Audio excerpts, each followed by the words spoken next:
Hello beautiful people, কেমন আছো তোমরা? আশা করছি ভালো আছো। তো আজকে তোমাদের সাথে শেয়ার করব মোরগ পোলাও না মুরগি পোলাও রেসিপি। হ্যাঁ, ঠিকই শুনছো। ফার্স্টে দেখো মুরগি পোলাও রেসিপিটা কি করে বানাচ্ছি। এখানে আমি এক বাটি গোবিন্দভোগ চাল নিয়ে নিয়েছি। তো গোবিন্দভোগ চালটাকে কিছুক্ষণের জন্য জলে ভিজিয়ে রাখবে। আমি ততক্ষণে মাংসটা কেটে নিয়েছি। এই চিকেন লেগ পিসগুলো নিয়েছি যাতে আরও টেস্টফুল হয়। ঠিক তোমরা চিকেন লেগ পিসগুলোকে এইভাবে কেটে নেবে, তাহলে কি এর মধ্যে মশলাগুলো ঢুকলে এগুলো আরও টেস্টফুল হবে। ঠিক আছে, ততক্ষণে আমি একটা মিক্সিতে পেঁয়াজ নিয়ে নিচ্ছি কিছুটা পরিমাণে, আর কিছুটা পরিমাণে তোমার লঙ্কা তোমরা অনেকগুলো ইউজ করতে পারো, মানে তোমাদের কতটা পরিমাণে ঝাল ব্যবহার করবে তার উপর ডিপেন্ড করছে। মানে আমি একটাই দিয়েছি। আর এখানে দিয়ে দিলাম ফাটিয়ে রাখা টক দই, আর দিয়ে দিলাম এখানে মরিচ গুঁড়ো আর গরম মশলার গুঁড়ো আর কিছুটা পরিমাণে ঘি। এবার এটাকে ভালো করে মিক্স করে নেব। তো এই পেস্টটা কিন্তু আমাদের অলরেডি রেডি হয়ে গেছে। এখানে আমরা চিকেনের সাথে এই পেস্টটা দিয়ে ভালো করে ম্যারিনেট করে কিছুক্ষণের জন্য রেখে দেবো। আমি এখানে 1 ঘন্টার উপরে ম্যারিনেট করে রেখে দিয়েছিলাম। আর হাত দিয়ে ভালোভাবে মাখিয়ে নিতে হবে। আর আমি কিন্তু আদা রসুনের পেস্টের প্যাকেট ইউজ করছি। তো তোমরা আদা রসুন ওখানে রভাবে পেঁয়াজের সাথেও মিক্স করে নিতে পারো। তো এটাকে ভালোভাবে মাখতে হবে, কারণ যাতে এর মধ্যে পেস্টগুলো ভালোভাবে ঢুকে যায়। তো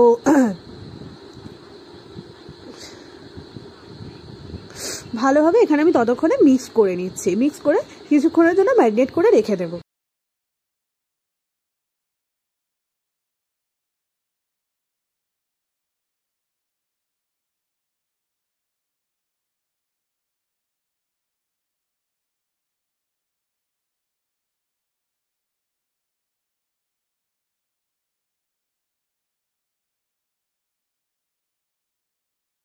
দেখো, এখানে কথা বলতে বলতে আমার কিন্তু ম্যারিনেট করা হয়ে গেছে। ততক্ষণে আমি কড়াইতে ঘি দিয়ে দিয়েছি। এবার ঘিটা গরম হয়ে গেলেই আমি ওর মধ্যে ম্যারিনেট করে রাখা চিকেনটা দিয়ে দেবো। আমি কিন্তু 1 ঘন্টার উপরে রেখেছিলাম। তো চিকেনটাকে আমি ভালোভাবে দিয়ে দেবো। আর চিকেন একদম যেন কড়াই গরম হয়ে যায়, তো একদম সেইভাবে দিতে হবে। যেমনভাবে বলছি ঠিক তেমনভাবে দেবে, তাহলে দেখবে টেস্টটা খুবই ভালো আসবে। তো এটা ভালোভাবে দিয়ে এটা কিছুক্ষণের জন্য ভেজে নিতে হবে।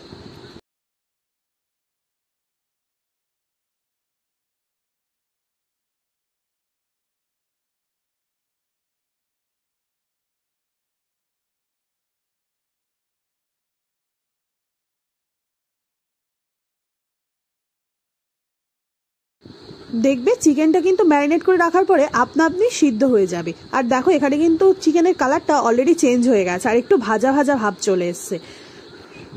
দেখো, আমার ততক্ষণে কথা বলতে বলতে চিকেনটা অলরেডি ভাজা ভাজা হয়ে গেছে। একদম এরম লেগে লেগে যাবে, আর চিকেন থেকে দেখবে অলরেডি তোমাদের তেল বেরোনো শুরু হয়ে যাবে। তখনই বুঝবে চিকেনটা কিন্তু ভালোভাবে সিদ্ধ হয়ে গেছে।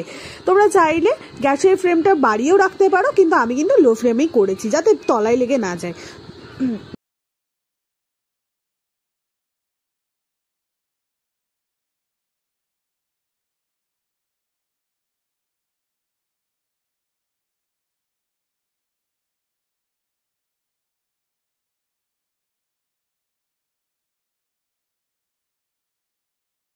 তোমরা কিন্তু চাইলে কড়াটা চেঞ্জ করে নিতে পারো, বাট আমার অনেকটাই তেল বেঁচে গেছিলো, তাই আমি ওর মধ্যেই দিয়ে দিলাম কিছুটা পরিমাণে জিরে আর জয়িত্রী দিলাম, আর দিলাম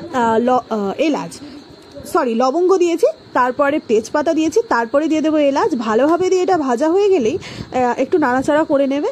দেখবে যখনই ভাজা হয়ে গেছে তখনই এর মধ্যে কুচিয়ে রাখা যে পেঁয়াজ ছিল সেই পেঁয়াজটা দিয়ে নিলাম। পেঁয়াজটাকেও কিন্তু ভালোভাবে ভাজতে হবে, কারণ পেঁয়াজটা এখানে বেরেস্তার কাজ করবে।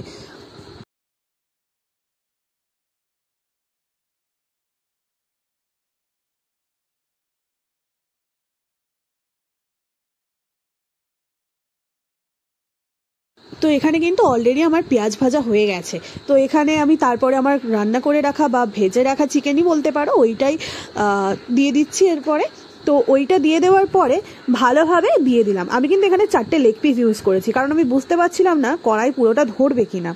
তো সেই কারণে 4টে লেগ পিস আর গ্রেভি যেটুকু ছিল সেটুকু ফুল আমি দিয়ে দিয়েছি।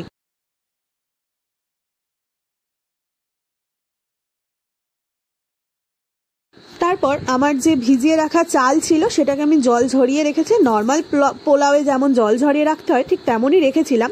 তারপরেই আমি দিয়ে দিচ্ছি ওর মধ্যে চালগুলো দিয়ে কিন্তু ভালোভাবে ভাজতে হবে। যত ভালোভাবে তোমরা ভাজবে এর টেস্ট তত ভালো আসবে।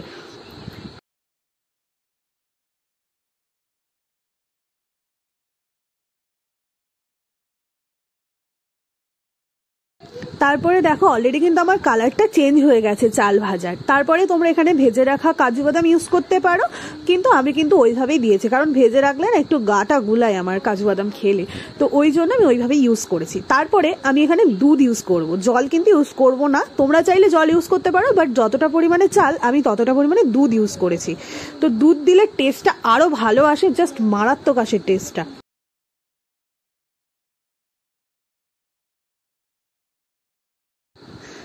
দেখো তারপরে কিছুক্ষণ ফুটিয়ে নেওয়ার পরে আমি ঢাকনা দিয়ে ঢেকে দেবো, আর গ্যাসের ফ্লেমটা কিন্তু লোতে রাখবো। হাই করলে কিন্তু তলার দিকে লেগে যাবে, খেতে তখন বাজে লাগবে। তো আমি এখানে লো ফ্লেমের মধ্যেই পোলাওটা ভালোভাবে করে নিচ্ছি।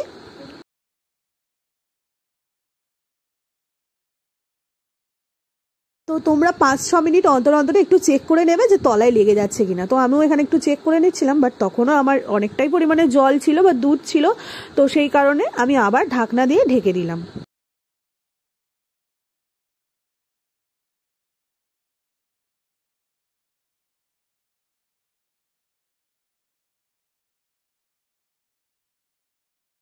তো এখানে কিন্তু পোলাওটা আমাদের রেডি হয়ে গেছে।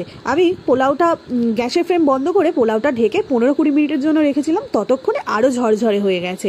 তো দেখো আমাদের পোলাও কথা বলতে বলতে রেডি হয়ে গেছে। তোমরা এটা ট্রাই করে দেখো, অবশ্যই বাড়িতে ট্রাই করে দেখো। আশা করছি নরমাল পোলাও তো ভালো লাগেই, সুতরাং এই পোলাওটাও জাস্ট অসাধারণ লাগে। তো অবশ্যই তোমরা বাড়িতে ট্রাই করে দেখে জানিও পোলাওটা কেমন লেগেছে।